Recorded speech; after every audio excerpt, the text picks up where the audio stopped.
You probably recognize this painting. It appears in textbooks, documentaries, museum posters, one of those images that feels familiar even if you don't remember where you first saw it. But look a little closer. Something about it feels unusual, almost confrontational. Let me adjust it for a moment. There. This is Madame X, painted by John Singer Sargent in 1884.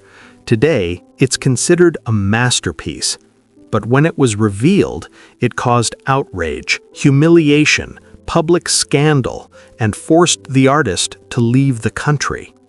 So how could a portrait do all of that? To understand the reaction, we need to understand the woman in the painting. Her name was Virginie Amelia Avegno Gautreau. She was born in Louisiana into a wealthy Creole family. But the American Civil War changed everything. Her father died, finances weakened, and her mother realized survival depended on strategy. So they moved to Paris, not to escape society, but to conquer it. Paris in the late 19th century wasn't just a city, it was a stage, and Virginie intended to perform. She married Pierre Gautreau, a rich banker more than twice her age.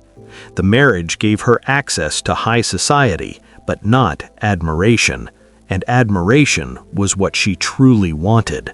She began constructing herself like a living sculpture. Her skin was famously pale, enhanced with lavender powders, her silhouette exaggerated by corsets, her hairstyles meticulously arranged to resemble classical statues. People didn't just notice her, they stared. She became known as a professional beauty, a woman whose appearance functioned as influence. Invitations, connections, and conversations followed her everywhere. Artists were obsessed. An American painter once wrote that watching her walk felt like observing a wild animal, elegant and hypnotic. But fascination wasn't acceptance. Her Creole background marked her as an outsider in rigid Parisian hierarchy.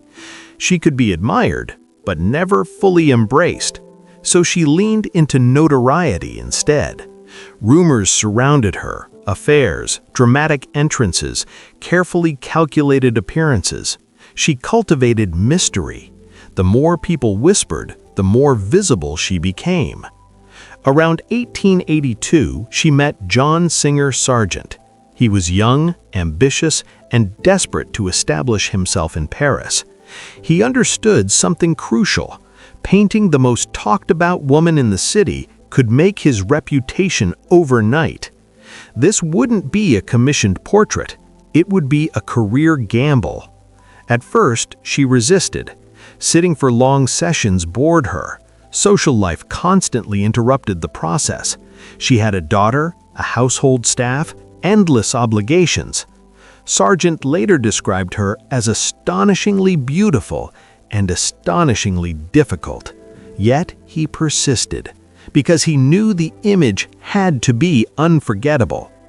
Weeks turned into months, sketches, revisions, adjustments. He studied how light moved across her skin, how her posture conveyed both pride and detachment. He wasn't just painting a woman, he was painting an idea, beauty as performance. And when he finally finished, the result was mesmerizing. Virginie stands beside a small table. Her body faces forward. Her head turns away. It's a pose that feels controlled, almost calculated. She doesn't look at us. She doesn't need to. She knows she's being looked at. She wears a black satin gown, deceptively simple at first glance, but the fabric clings to her figure with architectural precision. The jeweled straps catch the light just enough to guide your eyes across her shoulders. And then there's her skin, almost porcelain, almost unreal. Sargent heightened the contrast intentionally. Her powdered complexion glows against the dark, undefined background. She doesn't exist in a room, she exists in a spotlight. Every detail in this painting was engineered. Her profile is razor sharp, inspired by classical cameos. Her hairstyle references ancient Greece. The crescent moon tiara subtly evokes Diana, goddess of the hunt, independent, untouchable, powerful. Even her posture tells a story. Her spine is impossibly straight, her shoulders pulled back, her chin slightly lifted. It's not a casual stance, it's performance. Sargent wasn't just painting a woman, he was painting an icon of self-invention. And he knew exactly what he was doing. He deliberately titled it Madame, leaving her surname out. Officially, it was to preserve discretion. Unofficially, everyone in Paris already knew. When the painting was unveiled at the Paris Salon of 1884, anticipation was high. The Salon wasn't just an art exhibition, it was a social battleground. Careers were made there, reputations were destroyed there. And the moment the curtain lifted, whispers started. Then laughter, then outrage. Crowds gathered, not in admiration, but in shock. Critics called it indecent. They called it vulgar. Some described her skin as corpse-like. Others suggested she looked artificial, even toxic. But the most explosive detail? The strap. In Sargent's original version, one jeweled strap had slipped off her shoulder. It dangled loosely, as if it had just fallen, or was about to. That single detail changed everything. Because now the painting wasn't just elegant, it was suggestive. She was wearing her wedding ring. She was a married woman. And yet here she stood, publicly displayed, sensual, self-aware, unapologetic. In 19th century Paris, that was unacceptable. Respectable women were meant to be admired discreetly, not exhibited, not provocative, not powerful in their own image. The fallen strap implied intimacy. It implied carelessness. It implied that she existed outside the boundaries of modesty. To modernize, it feels subtle. To them, it was scandalous.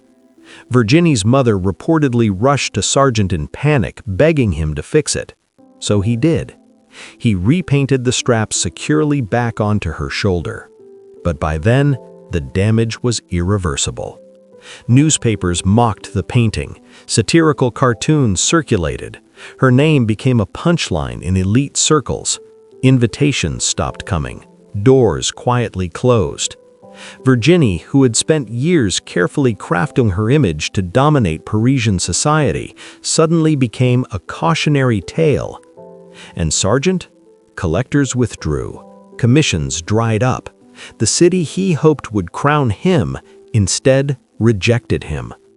Within a year, he left Paris and moved to London to rebuild his career from scratch.